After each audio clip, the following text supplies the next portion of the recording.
Myanmar is an often forgotten country. They call it the land of gold due to its most prominent raw material. However, for all its gold, it's still called a poor developing country due to its lack of investment.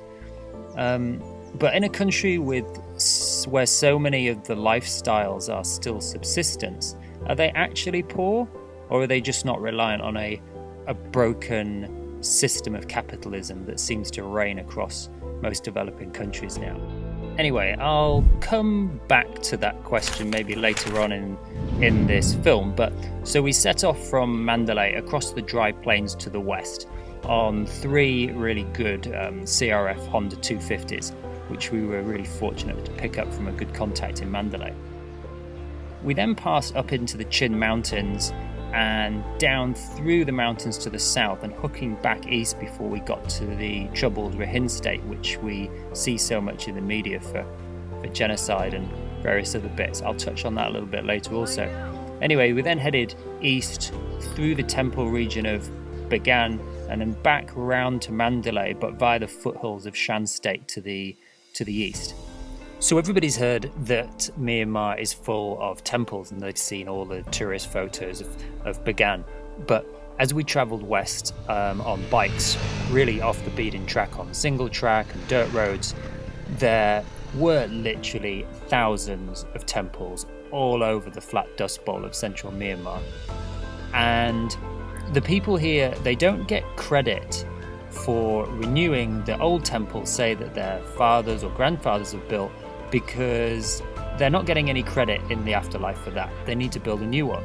So that leaves just thousands and thousands of temples scattered all over the countryside that have been left in disrepair, basically. Welcome to Myanmar. This is obviously not a used temple. What was it what was the reasoning behind it? Well, I think they gain merit for the next life. Merit for the next life, yeah. But that's only for brand new temples. So as soon as you've built it, obviously, we can't gain any more. So that's why there's so many temples all around the country. How many? 500,000. Some of them are just a few decades old, and some of them are clearly pretty ancient.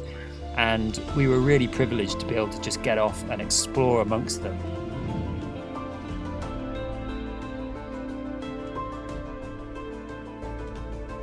Back in the day of colonial rule, Burma never really got the same rail investment that India did, but there is remnants that showed that they started the process at least. Anyway, we heard of a tunnel that we could use as a shortcut through some of the foothills to get us actually into Chin State. And using Google Earth, we found what we thought might be that entrance up in the kind of jungle, and we did eventually find some tracks that led to it. So we got through to the entrance of the tunnel. Unfortunately, there was a kind of thin 1 foot wide concrete path on the edge of the tracks, because riding over the sleepers all the way through the tunnel would have been absolutely hell. So we managed to ride on this really thin track on the edge of the tunnel all the way through. And at the other end, the kind of light from the end of the tunnel was shimmering, and as we got closer, we realized that there were thousands of bats living in the tunnel and all swooping around at the exit on the other side, waiting to go out. So by this time, it was getting towards dusk, and they were obviously just flying around, warming up, ready to go. Anyway, we managed to kind of get through there without getting whacked or taken out by any of these bats. And then we set up camp on the other side, where there was another station at the exit of the tunnel, or a disused station, and that's where we set up for the night before going on into Chin State the next day. So now we were heading north before going east up into the mountains of Chin State, and as we zigzagged across lots of floodplains from the mountains, we realized that crossing the rivers was going to be quite a challenge. And as we went along, we'd be searching out different bridges and different types of fields that we felt were possible, and some that we didn't feel were so possible. So what's the consensus? We're not doing this? I'm tempted, you know, I'd like to try it, but it's that thing that Tim has just said, which is if someone goes off the edge, it's trip over. It's pretty bouncy over there. By now we're heading up into the mountains of Chin State, and there's a mix of pretty good roads and then dusty tracks. And as we're going up, we pass the second highest peak of Chin State called Mount Kennedy. And we work our way up there again via kind of varied different tracks, but on the summit is both a Buddhist temple next to a Christian church. So the flat dust bowl of central Myanmar is all Buddhist, as you can see by all the old temples, and then Chin State is predominantly Christian. And it's kind of cool that they were able to build these temples right next to each other, and I think that speaks volumes about the people of Myanmar and also the Buddhist faith in general, really. The town of Tenem was derived from a pool up in the hills that used to twinkle in the sunlight, apparently. So in the local language, Te stands for bright and shine, and Dim is for twinkling or sparkling. So Tenem, the bright and twinkling lake. Anyway, it's a really nice little town full of colourful buildings and friendly people. And each of the houses, they all seem to have their own little small holdings, which they're growing up in the fertile soils, or at least not sandy like it is down in the central region. So Tenem and this area is really regarded as one of the poorest parts of Myanmar, and yet everybody looked happy and healthy and was growing their own produce, and there just wasn't the sort of deprivation that you might kind of associate with images from, say, India or Bangladesh or other kind of partly developed nations, really.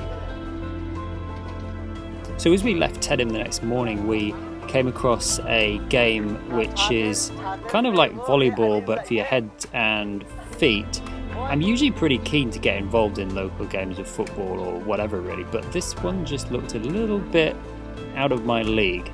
And they're playing basically with a little ball made from reeds or something similar, kind of knitted together into a kind of hollow ball, where it seems the object of the game, or to score a point, is that you need to do a big flying overhead kick and do it in such a manner that the other team has no chance of getting it back over the net. We're now going south through the Chin Mountains and getting onto some really cool tracks with some amazing views and down into valleys, crossing bridges, and sometimes getting a little lost and needing to ask some locals for help.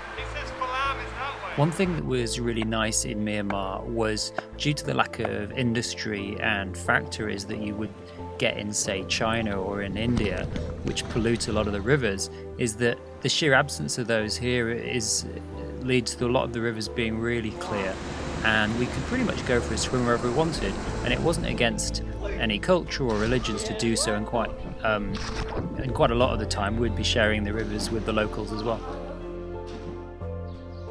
Earlier I said that you couldn't get additional credit for going to heaven by renovating an old temple, you had to build a new one. But as we came down through the mountains, we came across a village that was doing just that, or building new pagodas around an ancient temple, and it seemed as though they'd found some old slates that had been inscribed on, and perhaps it was a very notable temple, and this is why they were building a new one around it. Anyway, they were also building some other structures for kind of celebrating the opening of it, we think. So we've now descended out of the mountains from Chin State, and although it's still in Chin State, we are following a rift valley south towards Mount Victoria, which is the largest mountain in Chin State. And lining these amazing sweeping roads are plantations of sunflowers. We then later rode up a river and set up camp for the night, had a little swim, set a campfire, and then the next day we worked our way over to Mount Victoria.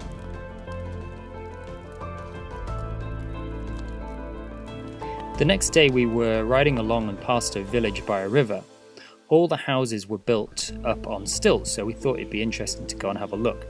And soon we were invited in as honoured guests and drinking with a family having tea. This wouldn't be the first time we're invited into people's houses, and certainly wouldn't be the last on this trip. And people were more equally as interested in us as we were in them.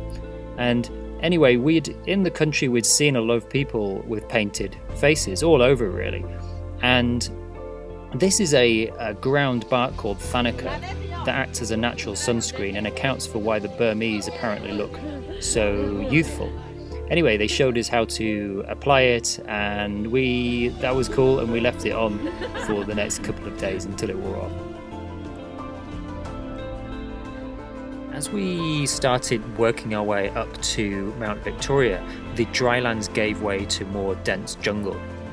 And through these jungles are villages, and we'd heard about the tattooed faces of young girls in parts of Chin State of Myanmar. And it was an ancient custom to prevent invaders from stealing away the beautiful local women. And it's fabled that the women of Chin State are the most beautiful in the world. So what they did is, the families used to tattoo the girls at a young age on their face so that they couldn't be stolen away and then married off to princes and kings in different regions. So it wasn't long before we came across a little village in the trees, and there was a lady on the ground with her husband scraping off corn off husks, presumably for either food or selling. But look closely at her face. You can see all of the markings that she would have had when she was a child, and she's clearly one of the last generation to have had these markings. I don't know how old she is, maybe she's 50, 60, something like that, but you can tell there's definitely a natural beauty in her, which probably accounts for why she was tattooed, I don't know, maybe as a teenager or something like that. Anyway, whilst we were there, we thought we'd hang out with them, and we helped with the corn and also sorting through some bark that I think they were going to grind down and then sell in a local market. Working our way up to Mount Victoria, which is actually 3,000 meters above sea level, and we were maybe a little unprepared because we'd only got really thin sleeping bags, and it was so hot down in the Dust Bowl of Mandalay that we just kind of assumed it wasn't going to be that cold up there. Anyway, there was frost on the tent and it was pretty bloody cold that night, but the view in the morning was just fantastic above the clouds. And I don't know if they built it this way, but one of their golden pagodas, as the sun rose, it came through a gap in the mountains and just lit up just the golden pagoda on its own as the first thing as the sun rose. It was pretty nice. What are you doing? It's easily done. Did your front wheel turn? It wouldn't be right not to talk about crashes on a trip like this. The roads in parts were super sandy. There were dodgy bridges, deep river crossings, and in some places disused tram lines in the roads. So we had a few falls here and there. In fact, we kept a tally. But Kachina, who is actually a stunt woman in her day job, maybe was being a little bit too relaxed on her bike because of that, and she ended up rolling into a disused tram line when crossing a bridge. It flicked the bike over and she busted her knee and possibly broke her thumb. Anyway, some people were passing by and they were really nice and they helped clean up the wound and stuff, and then we went to a local town, stayed there, and then the next morning went to have it x-rayed in the only hospital I think in Chin State. Anyway, the doctor said that she probably didn't break her thumb.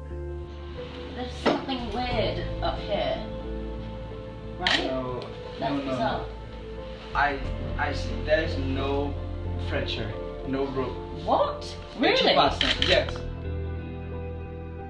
We did do the trip, obviously, we completed it, and when she did get back, she had it x-rayed again and found out it was still fractured.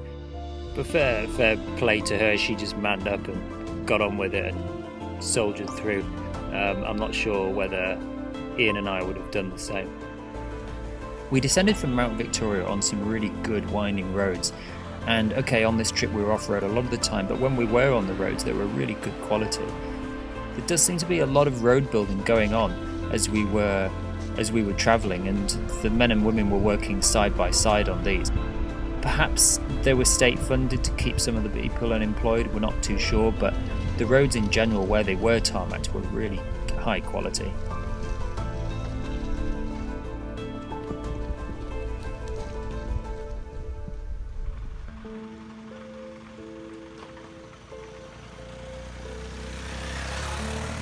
Going east, we passed Bagan, so that's famous for the ancient temples, and you see a lot of photos of hot air balloons floating over the temples in travel magazines and so on.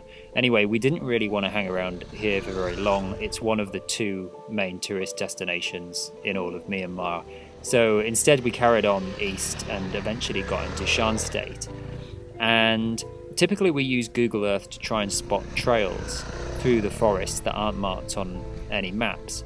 And we found what seemed to be a hidden valley trapped between various different mountains, and in that valley appeared to be a little village. So we headed off on some steep sand and single tracks, and eventually, after kind of winding our way through the forest, came over a crest to see the valley and a set of lush fields trapped on all sides by some small mountains, which are the foothills to Shan State. And then we could see this little village down in the corner. As we worked our way down to the village, we rode in and a few people came out to welcome us, and we sat with them for a while. They then showed us a truck they'd been working on, and which they failed to start, but I think they were pretty confident. And then one of their water generators that they'd rigged up so that the stream would power a little bulb. And then we hung around for, I don't know, half an hour or so, and then they pointed us where the track was to get out of the valley on the opposite side that we had come from.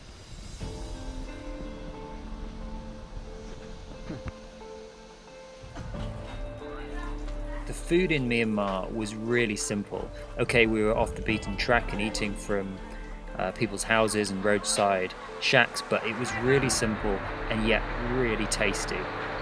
Made with rice and various other vegetables. Sometimes we were lucky enough to get a bit of meat, and you'd have like a soup with chilies and various other herbs, but there was just no gloop or MSG or anything. It was all just really natural produce and just somehow really satisfying.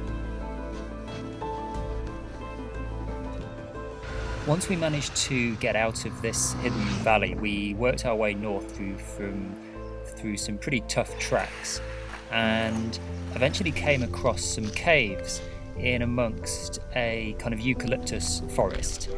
And you would go in, and the cave would have various different caverns inside, and they'd built these shrines, a bit like on the top of Mount Victoria, where the light would come through the top of the cave and it would be perfectly placed for the light to hit the top of the shrine, the golden shrine.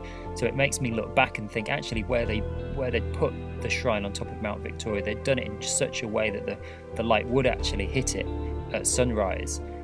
In the caves we also found some ancient cave art that we later found out that it was genuine. So there were kind of human hands, fish, bulls, bison, and various other things. And apparently they've been, I don't know, carbon dated to be up to 65,000 years old. I think they're pending UNESCO protection, but at the moment they seem pretty off the beaten track. And some of the roads that we went on dirt bikes, there's no way you would get any tourist trucks up there. I mean, perhaps that will change, but they're definitely not particularly well protected at the moment. So a good job they were quite hard to get to. So we were now nearing the end of the trip, and we'd gone quite far east and had to kind of cut back to Mandalay. The problem was there were some fairly big rivers coming out of the forests of Shan State that we'd gone into. And we could have gone north and hooked back round, but it would have been quite a way. And as we were going along the riverbank, we found a boat taking people across. And they were pretty keen. They thought, oh yes, this is no problem. And they tried to get all three of the bikes onto this little boat in one go. And we just said, no way. There was a reasonable flow in the river, and one of the guys was bailing water as they went. So we thought, actually, perhaps we should maybe go two at a time, and then Ian can come afterwards. Anyway, we did eventually get across with all the bikes on, and then made our way to Mandalay to finish the trip.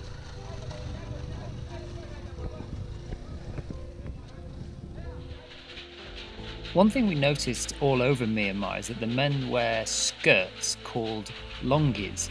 That's not just in the countryside, but in the cities also. We found this a little bit strange, given that motorcycles are one of the primary modes of transport. They're an absolute pain in the backside to kind of get over the saddle. Anyway, as we were entering into Myanmar, we came across a weaving shop, and powered by generators, but it was just really cool to see them hand weaving all of these fabrics for these longis on these huge looms. Now, Myanmar does have its problems, but they're really restricted into a small area of the country in the south, which is completely overhyped by the media. We were warned about unrest and possible roadblocks, police and bribes, but frankly we just saw absolutely none of that. Not once were we ever questioned, stopped or given any trouble whatsoever. Overall, what is amazing is that the people are intrigued about us as we are of them. We didn't really feel like we were intruding on anybody, and people and families would invite us inside their houses to eat with them, sit with them. It was really fantastic. And if you want dramatic scenery, then fine, go to the Andes or the Himalayas to travel. But if you want a welcoming and amazing culture of people, then Myanmar has it in absolute spades, and it's not anything I've really witnessed to the same degree anywhere else. The rivers run completely clear due to lack of industry, and that's not something you're going to find on either side in India or China, for example. I'm not really one to go back to the same places. I want to visit and see and witness different cultures and landscapes, but there really is just something pulling me back to Myanmar for a second trip.